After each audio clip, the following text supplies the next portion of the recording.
Katie, welcome so much to the 12 Stripes Deep podcast. I'm so happy you're here. Oh, thanks for having me. Yeah.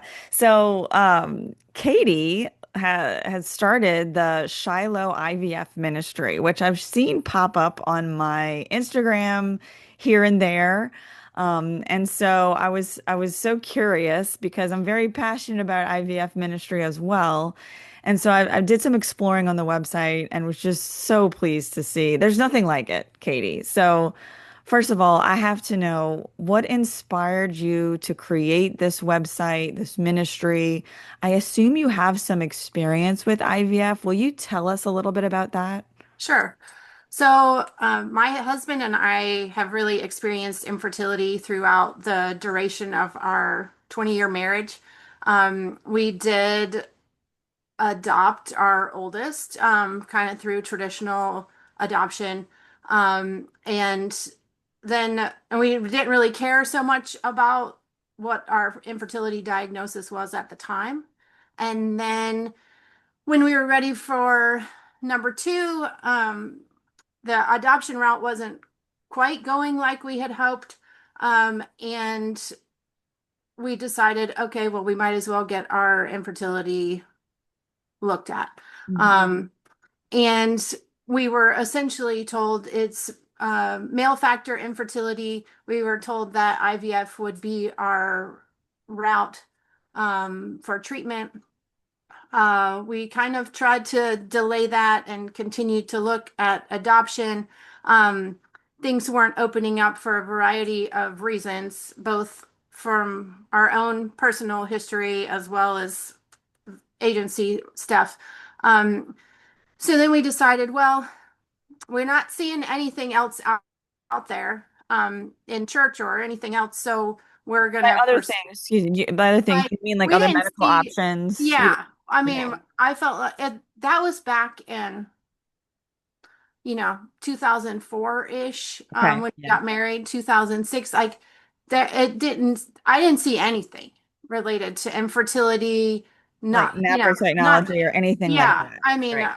um, it was not what I saw around us. Sure. We had a Absolutely. fertility clinic within 2 miles. Yep. So we didn't see anything. And we had contacted our priest and talked with him a little bit, but he wasn't really sure of how to minister to us. Um, and so we did end up deciding to pursue IVF. We had at that time 16 embryos that were created. Is Um, that a normal amount, like, of Actually, embryos I to take that create? back. I get my numbers all confused. Oh, that's okay. We had I had 16 eggs harvested and 12 embryos Okay. created from that amount. That I whether that's typical, I mean, I know there's extras created in the For process sure. just because at every step in IVF there's some death of either cells or Right. embryos at whatever Right. phase. So they intentionally, that's the goal. They intentionally create a lot of embryos because they know not all of them are going to be perfect, correct? Correct. And the fresh cycle is much harder on the woman than a frozen cycle. As far as medicines are costly, the procedures are costly because they have to do the egg. Okay, you said fresh cycle versus frozen cycle. What does that mean? So a fresh cycle is generally where they are harvesting eggs.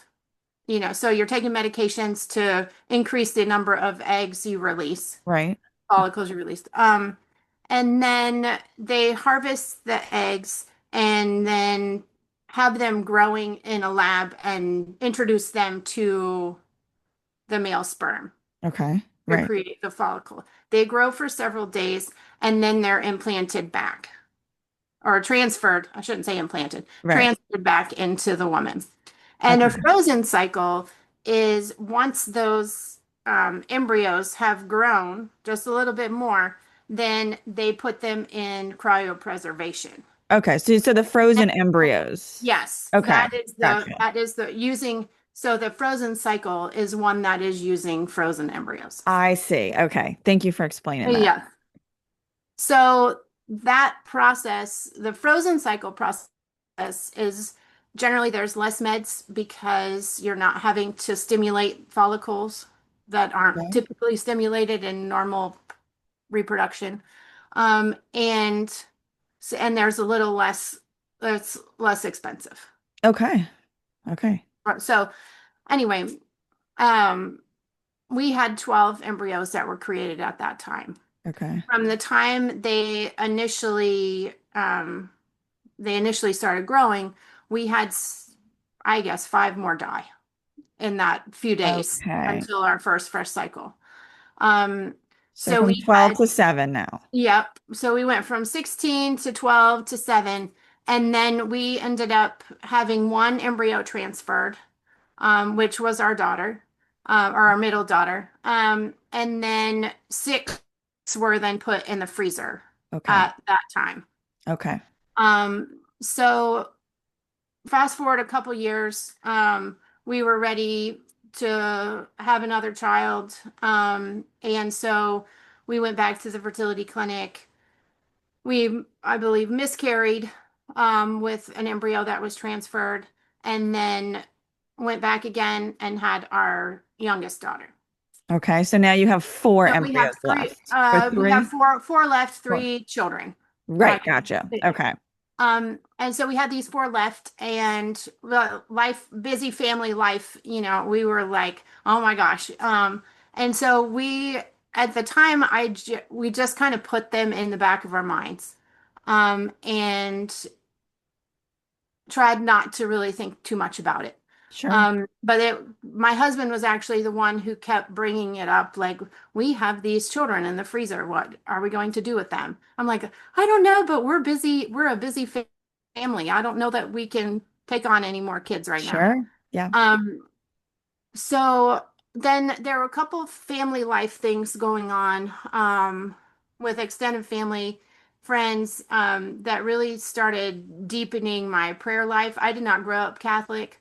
Okay. So I was always um, afraid kind of the rosary, or thought it was tedious and long, and Yeah. like, that why would I say the same thing over and over again? But then that I didn't quite know what to say, so I started praying the rosary, and really started journaling and all kinds of things. God was working in my heart. And we were reviewing kind of budget, thinking about the cryopreservation expense every month. That's a typical Uh, thing that you review your budget, and like, yeah. we have this $40 that's coming out every month. Why? So it was something very simple, but it sparked um a big, like, aha moment. Um, and so I began praying for our snowflakes, is kind of how I put it in my journal, just wrote the word snowflakes like a code. And had this epiphany of like, oh, these are our children and they're in the freezer. God gave us these kids to parent. We always wanted a big family. We need to save them, because who needs to sit in the freezer for a long time? So that's interesting. Before, when your husband was saying it, you were just kind of like, we're busy. You didn't have that click in your brain No. until after you started to say the rosary, even just Yeah, it was like a casually. big It thing. was Yeah. kind of like a eureka moment where something, Yeah. okay, Yeah, definitely. And so I went to him. I'm like, oh my gosh, these are our kids. We need to do something. And he's like, I'm game. Let's do it. So we ended up with those final four, trying to transfer them as fast as we could. Um, they were frozen in pairs of two. So we had two transfers. One, we had the first two transferred and we miscarried with those. okay. And then the second two did not survive the thawing process. Oh So that's man. kind of our IVF experience in a nutshell. By the time we were at the final four, we really didn't, we had a conversion of heart Yeah, of about IVF at the same time that we're thinking about these embryos, like, oh, this really isn't how God intended things sure. to happen. And we really didn't want to go through it again, but we kind of decided this is the way we save our children. Yeah. And this is how we go about it, and we're willing to endure any scar that might be on our soul Mhm. for their souls. Um, and so it. became a little different. And so after that experience, I was like, what can we do? We have like miscarriage, we have infertility, we have IVF, we have conversion about thought in IVF. Like, I don't see anything out there that's kind of sharing that experience. So I started looking to see where I could share somehow. And yeah, that was a couple years ago. At that time, people really weren't talking about IVF, and I think it's like a weird, scary thing because especially in the Catholic Church, infertility experience is a little different because you've got the families who are like crazy big, and they're promoting their fruitfulness, and you're also being told that you're not supposed to be doing this treatment Yeah, that's it's so widely crazy. recognized. Right, So right. it's kind of a weird place to be. Um, and I think to people who are tackling infertility ministry, it's like a weird Pandora's box that you don't want to open as far as talking about IVF because you don't want to promote it, but you need people to know about it, and Right. you don't want people to like say, oh, let me, like, this person did it. That means I can do it. Hmm. Um, Hmm. so I think it's kind of a weird place to be, but I was slowly sharing, and as I reached out, I was trying to figure out how to write or whatever. I'm not a writer, so um, that is not my skill set. But however you share an experience is what I wanted to do, Yes. or felt led to do. And so, as I was reaching out to different organizations, I was reaching out to Springs in the Desert and the Fruitful Hollow, and seeing if I could write it for different blogs. And within the Fruitful Hollow, they actually got back to me and said, our theological editor is working on this post IVF ministry. Would you be willing to get into for them to get in touch with you guys? I'm like, sure. That is like even better than just the infertility piece. This is something that I can specifically touch. Absolutely. Um, Yeah, I think you bring a lot of credibility because of your experience it, through it. so yeah. Absolutely. Yeah. I mean, I get what you're saying about like you don't want people to think, "Oh, she did it, so I can do it." But I think you've see, it's hard for me to hear people who talk about infertility who haven't experienced infertility as an infertile woman. So Right. I can see the value of someone who was considering IVF or healing from IVF to see like, okay, you went through it. Now you see it for what it is and can tell me about it. So thank you for that. Anyway, Yes. Yes. proceed. That's the hope, because that's what I would see too, is people who knew they weren't ever going to pursue IVF and chose natural family planning to help, or restorative reproductive medicine. They chose these things that weren't IVF. I'm like, okay, that doesn't help the person who has gone through IVF or who is really lured away to IVF. Yeah. Yeah. Um, so anyway, these two other women were working in the very infant stages of Shiloh IVF and had done research talking with IVF couples, figuring out where the pain points were. And they have experience in infertility and ministry, bioethics. And then one of our other co-founders is like customer experience. She has natural twins, and I think, and very and big in the pro-life movement, but didn't people were asking her if she used IVF, and she didn't really know what IVF even was. And so then she got into the interest in IVF, post IVF ministry, something because of that natural connect. Like, she had twins, and somebody brought it up to her, and she's like, let me look more in this. Um, so they didn't have the IVF experience. So that allows me to be kind of a unique, we got kind of all the things um, for the ministry. So as we started working, a pain point for couples who have been um, through IVF is always the remaining frozen embryonic children, that is one of the most difficult pieces afterwards.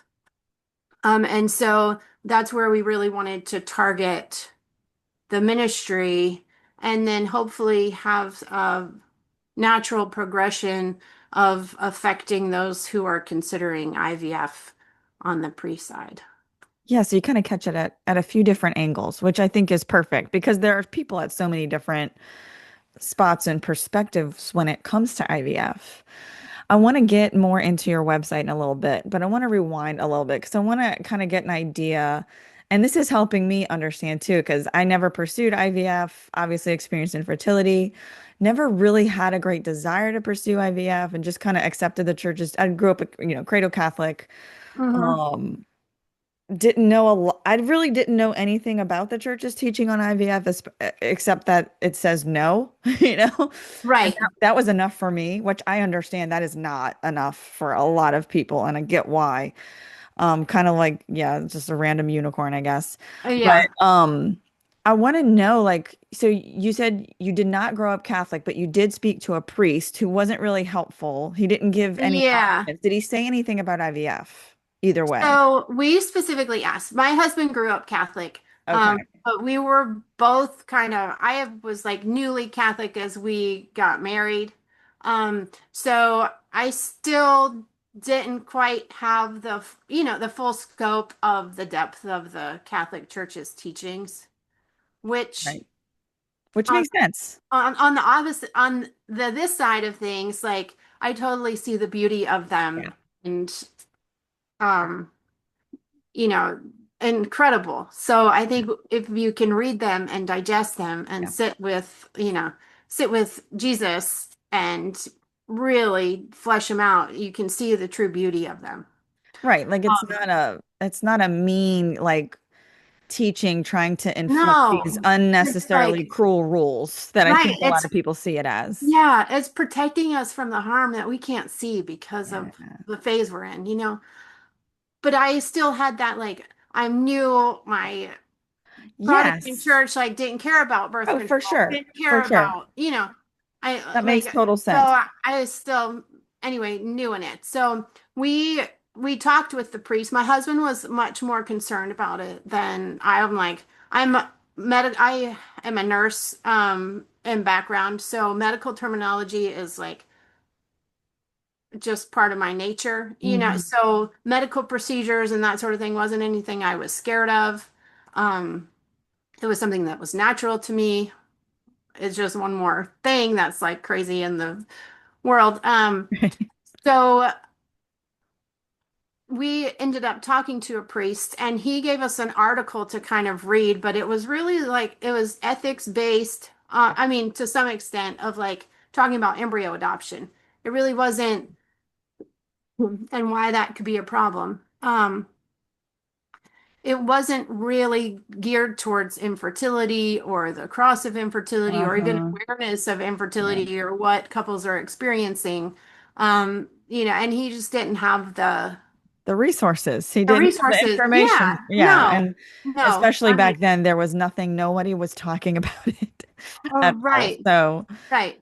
I mean, and I feel like priests can even use like their celibacy as, hey, I've had this, like this may not be my first choice to be celibate, but this is how I'm dealing with it. And this, like, right. it can be Right. fruitful in these ways. I mean, Absolutely. There's ways you can relate. Right. yeah. But I think there's a little fear to some extent to pursue that. Um, so anyway, yeah, I guess did that answer your question? Yes, it does. Yeah, Okay. I was curious about where y'all were falling in that because there's such a spectrum. I'm curious when you were going through the process and you had no reason at that time to believe like there was anything morally wrong, really. Maybe like a little bit, but you just didn't see it, especially because you didn't grow up Catholic. I want to know, like, how did it feel? Did it feel like, I know you didn't think that there was anything wrong with it, but could you feel, maybe in retrospect is a better way to ask, Was there anything like natural law related that this just didn't feel right? Or, did it feel like just this sterile procedure? It just felt like you were going to through a doctor, a series of doctor's events. How are you feeling through the Yeah, process? that's a great question. It's interesting because I think the first couple times it felt to some degree, I mean, it's a medical procedure, so it doesn't feel the same. So but the first couple times I really didn't see it. I saw the hope in it. Um, Right. and like we're actually doing something that's moving us towards our goal of having children. Um, And I still kind of felt like, we are just as united as any other couple that is trying to have kids, Because you because, feel like you were united in your decision? yeah, are united Okay. in decision, united in our grief, united in Yeah. our, just trying to work together on it, and in our sadness and, Yep. um, so that's kind of how I felt we were praying, like, Yeah. in the midst of it. Yeah. But then when we went back and we had our four remaining children in the freezer, and we had kind of understood the church's teaching a bit more, and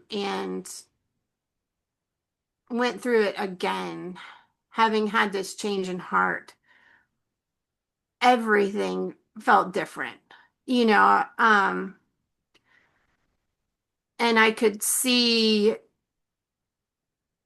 all the flaws in it. Okay. I was thinking as we were going in, like, it's not supposed to be the doctor that's between my legs, like Hmm. transferring this embryo. This is supposed to be a loving embrace between my husband and I. And my Hmm. husband is actually standing to the side holding my hand. Yeah. And the doctor is who I'm looking at, like It that's just became not clear like, for you. yeah, it Yeah. did. And thinking of terms of the child, right? Your child is like, I don't know. They're supposed to be housed between your husband and you until they're grown and like ready to be born. They're not supposed to be sitting on a shelf out there, in the lab. Yeah. And so I think as we thought about all those different things and going in, it was like, oh, you know, I see we're not, I mean, on an emotional level, we were unified. Hmm. But It's good. the lack of this physical unification, which actually houses like love and protects our child, is not there, and so our child truly wasn't conceived by our loving embrace. It was Or of conceived an they were indirect result. conceived Yeah, they were conceived by the doctor Yeah. in the lab, and like that's, I mean, I don't know, that's sad. Yeah. I appreciate you sharing that. Thank Well, you for it's being well, so it's great that vulnerable. they're like we're our kids are tremendous gifts. I Absolutely. kind of mourn for that piece for them, you know. Mm. Um, and they may, I mean, hopefully they'll never like that won't ever impact them, but I Yeah. don't know, Yeah. you know. And so yeah, that's we did see all the flaws with it the second time we went in when our eyes were kind of opened to what we were looking for, and it just is like we as humans and creations of God deserve so much more than what IVF offers. Yeah. What a beautiful gift that you're giving through this experience to other women, really. Because I'm sure like you're taking all of that and you're putting it into this ministry to be able to serve these women, hopefully prevent them from going through this in the first place.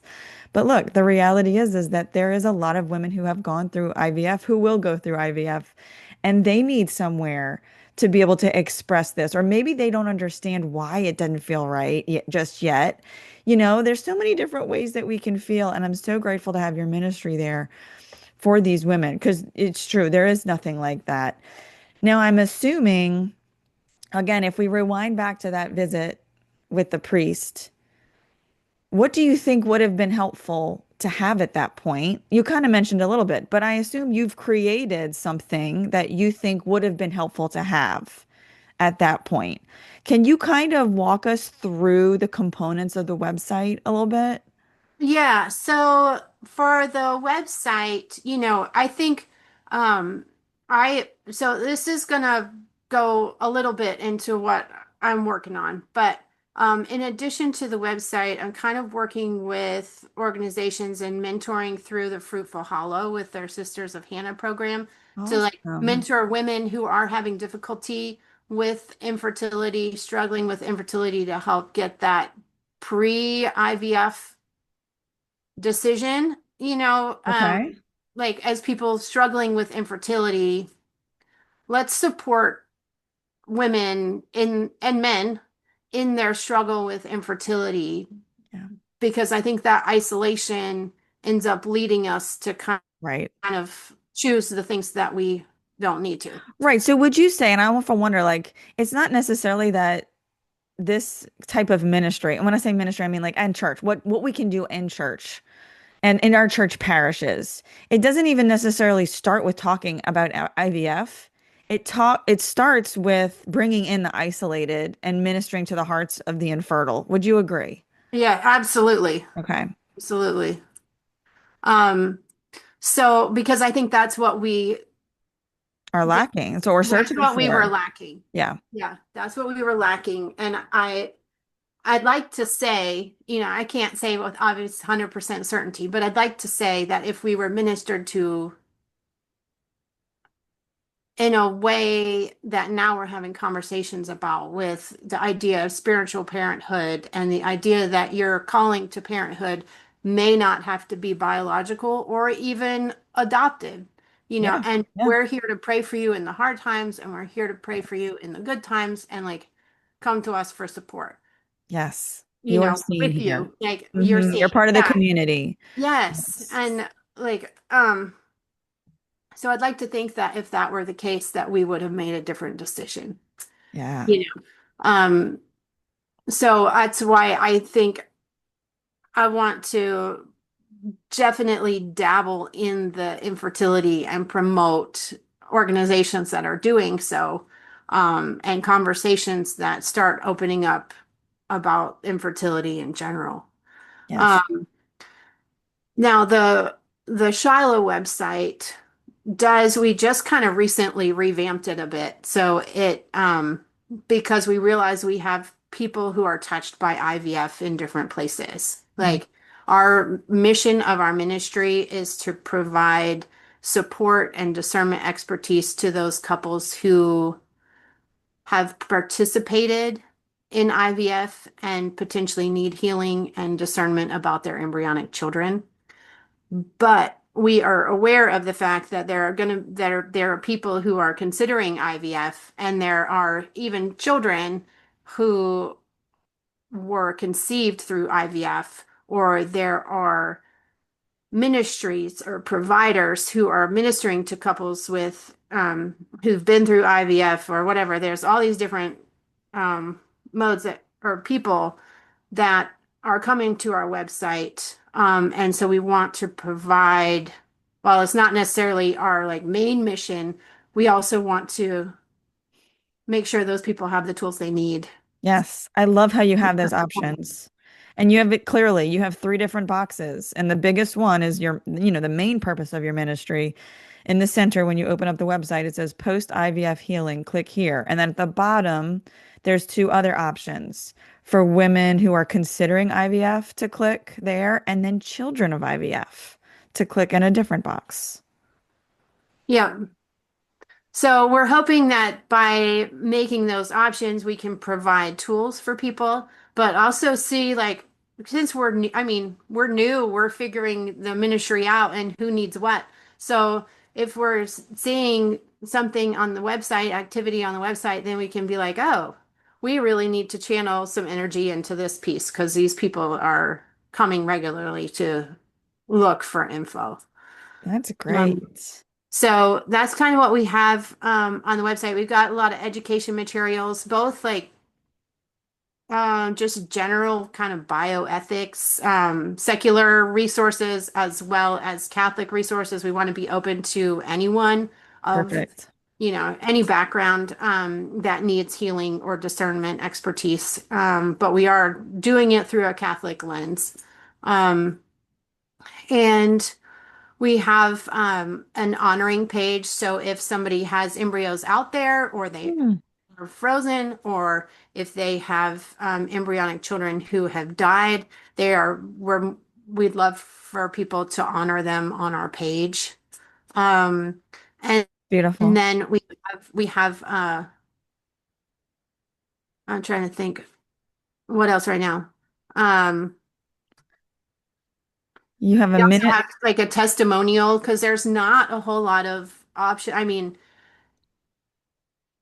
the ways that people go about sharing their IVF experience is limited. Hmm.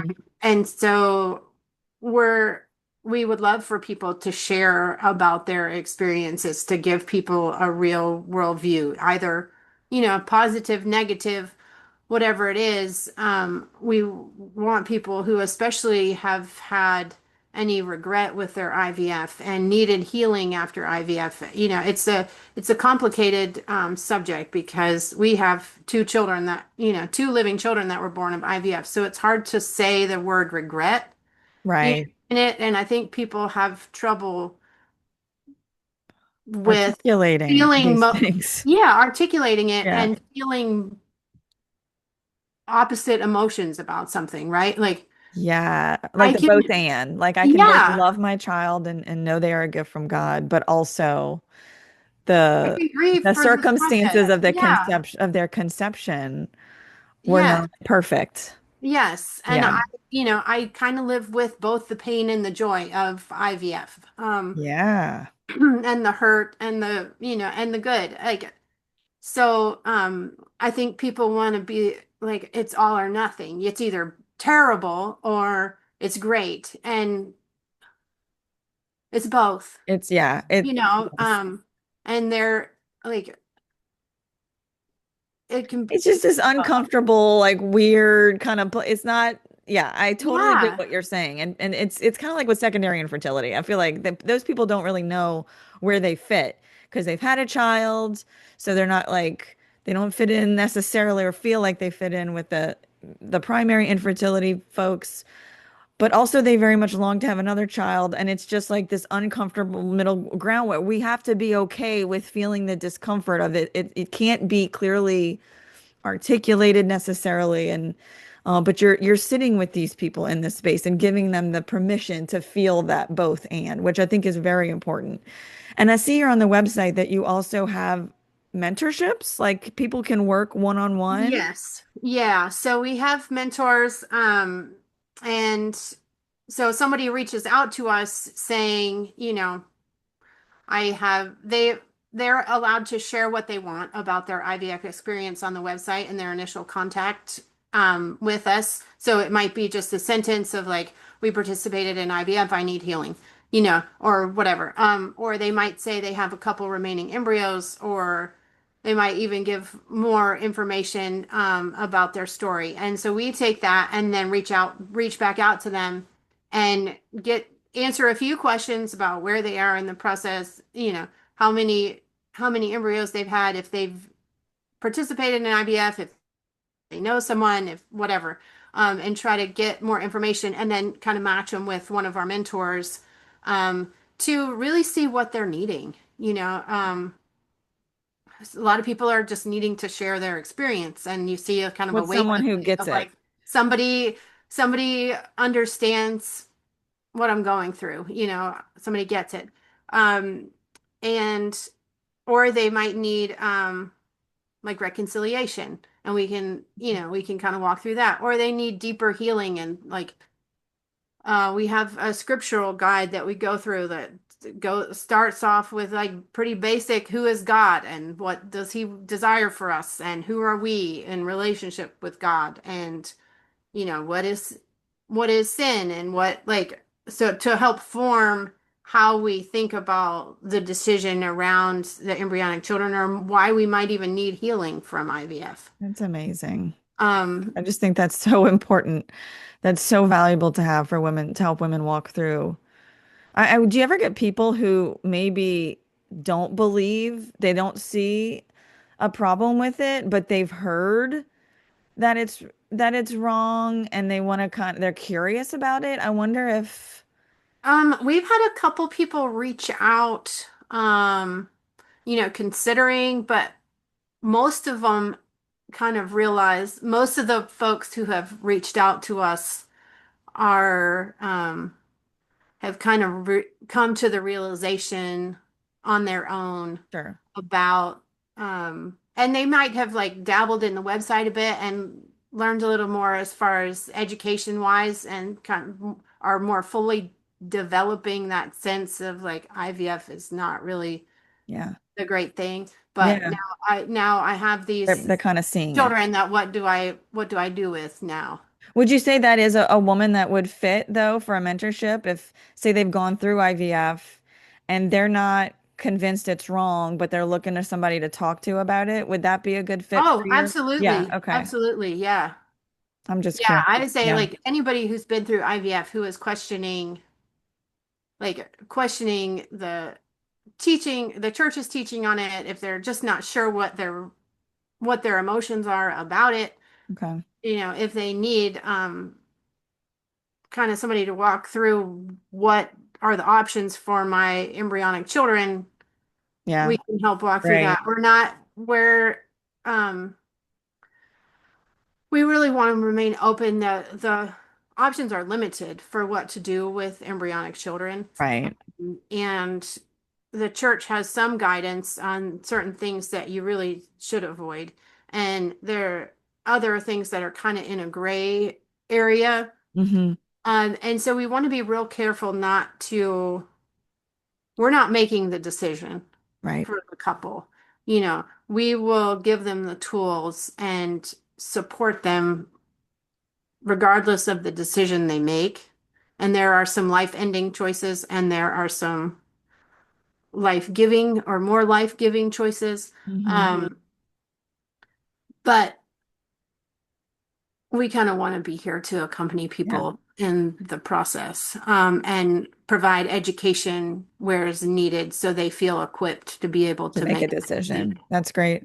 Yeah, I'm also thinking of those who've had successful IVF, and they have children through IVF, but they're, and maybe they're just I'm thinking of this for priests who are looking to help their congregation because I know, and my parish is attached to a school that has a lot of children who are conceived through IVF. And maybe Mhm. this is an opportunity to be like, look, I get where you are right now.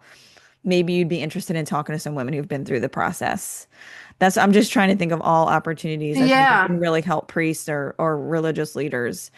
And I'm open up the page now for those women considering IVF. And I love that you have all of these resources. Again, you have a box with natural family planning resources. You have a box with infertility resource for the emotional aspect of infertility and a box of adoption resources and then a whole box of spiritual parenthood resources. Just so you've really covered all the bases. And I just think that's so important. And I'm so grateful. Is there anything else that you want to share, or is there anything that you want to say to the woman who has been through IVF or is considering IVF? Is there something, that you want to share with them? Well, I think one of the things that I um I mean we do it with Sisters of Hannah anyway, but just telling people that, God loves them and God is working in them even as we speak, and he's doing amazing things. I know sometimes we think he can't hear us, but he does. And he works in his own time that we don't always know. And I think we can look and recognize like how we're already being fruitful. Whether we've gone through IVF or whether we're like considering it, there is amazing fruitfulness that I know our language can't quite keep up with just yet. in each woman, and there is a spiritual maternity, especially in women. Like that's what we're built for, both biological, adoptive, spiritual, like they are equally important. And each one is like, we're motherhood, right? And like we need them all. Yes. And so I think we sometimes limit what we feel about fruitfulness. And Mm. um, anyway, we each have a discernment in our own parenthood of what that's going to look like. And sometimes we're kind of forced down one path, and we don't get a certain choice. And that's kind of how life is in general. Um, and that's okay.